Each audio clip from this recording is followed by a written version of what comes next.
ating sabaw natin. Pakulo tayo ng sabaw at para bukas.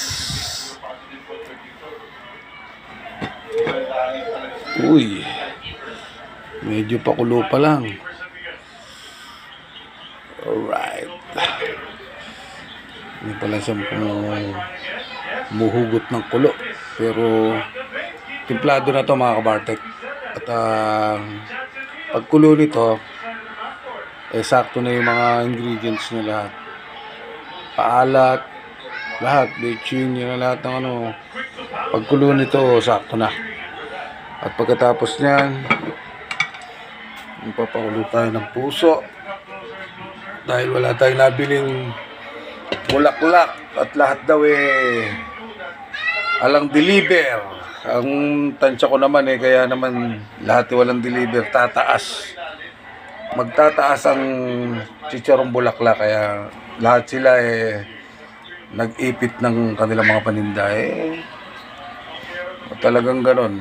Pero ito muna ang ilalaman natin bukas, puso, para pakuluan natin. At medyo matigas-tigas ng konti, kaya nilagay ko sa tubig. Maya-maya sasalang na natin pagkahugas. At saka natin iwain at adobohin natin. Yun muna ang pansamantala natin igagayak sa ating mami. At wag lang masiro, wag lang mawala ng pang toppings. Yun. At dito naman sa gawing ang gamit naman natin dito sa labas nakasetup na rin. Yan, dito yung tubig natin. Nga pala, kauna-una nabili ko, muli ako nagtinda, etong pichil. Ito lang muna ang kayang bilhin. Ayun, at wala talagang ito muna. Siyempre paunti-unti wala kami pichil dun ayun, talagang ganon tiyagaan lang. At yun, at ito yung kalan para mamaya ayun, yung gasol mamaya ako nalilalagay, baka mamaya hindi natin masasabi, diba? Iayos natin. Yung bigas nga pala kanina, madadaanan to, nabili kanina to, yung bigas. Yan ang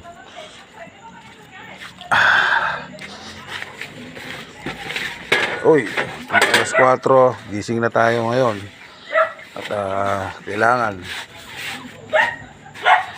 plastic natin kompleto yan para nakasetup na tayo bukas. Hindi yung medyo mga pagahol-gahol, lahat ng gamit nilalagay na natin doon. Mahirap din pagka ginagahol ka madaling araw. Minsan wala yung sandok, mawala yung gunting. Ito number 1, panggupit ng mga laman-laman, kailangan lagi kasama yan. Prepare tayo para hindi tayo gahulin. Pagising, ligo, set up, yun. Maya pagliwanag, putok ng araw,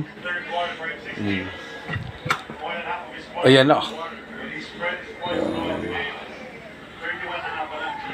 Ayan na, tapit na. Yan na natin tong pakukuluan natin ito. Mamaya ko na ito ihiwain pagkatapos ng ito. Talaga ko naman nilalagay sa laman to, kaya lang yung batok, tapos ano ba yung isa pa, batok, puso, tsaka bulaklak, yan, tsaka tokwa nga pala.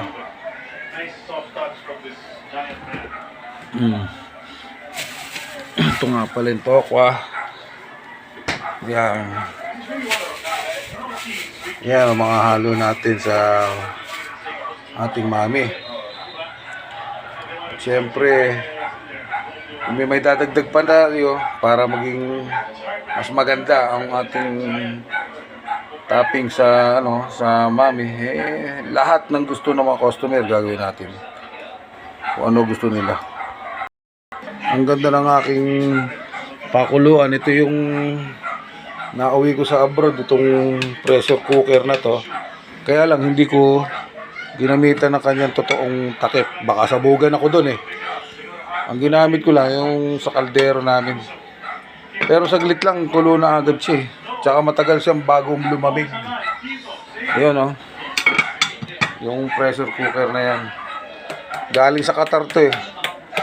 Kaya ang tagal mawala nung tagal mawala nung kanyang init. Kaya maganda yung Kaya lang hindi ako lagi dito magpapakulo dahil napakalakas sa gasol. Kaya ngayon lang ako naglano dito, nanonood ako ng basketball. Baka sakali makadali sa ending. Na umaasa rin tayo baka dagdag puhunan, di ba? O, tiga, manood mo tayo ng ng finals. All over the country are other concerned. Yan. Challenge. Baka sakali. Hodges foul ball. Sakaling tumama sa ending, makapagpadagdag ng puhunan, nadagdagan ng tinda. Di ba? Ayan. Nakita nyo, ay, sandali. Yung tumatawag. Ayan, tingnan nyo ako, Bartek. Yan yung napakahina lang ng aking ginawang apoy. At ala pang mga ilang minuto, nakita nyo naman umuusok. Hindi nyo lang maamoy pero nakikita nyo umuusok. At tingnan mo naman ang aking hina apoy. Ayan lang ang aking apoy. Diba? Oh. Nakatipid ako ng kahit konti lang. Pero tingnan mo siya. Oh. Ayan o. Pakulo na siya. Oh. Ayan mga Bartek. Pakulo na siya. Hindi katulad ng ibang kaldero. Ayoko lang talaga ilagay yung tunay niyang yung tunay niyang takip at baka mamaya sumabog dun eh. Magkahiwa-hiwalay kami ron. Yun. Pwede ko pa siyang hinaan. Yo, diba? Kasi ito naman ay matigas pa. At pagka-adobo nito, ito naman ang pipirito ko para yun at pwede nang matulog para bukas. Alright.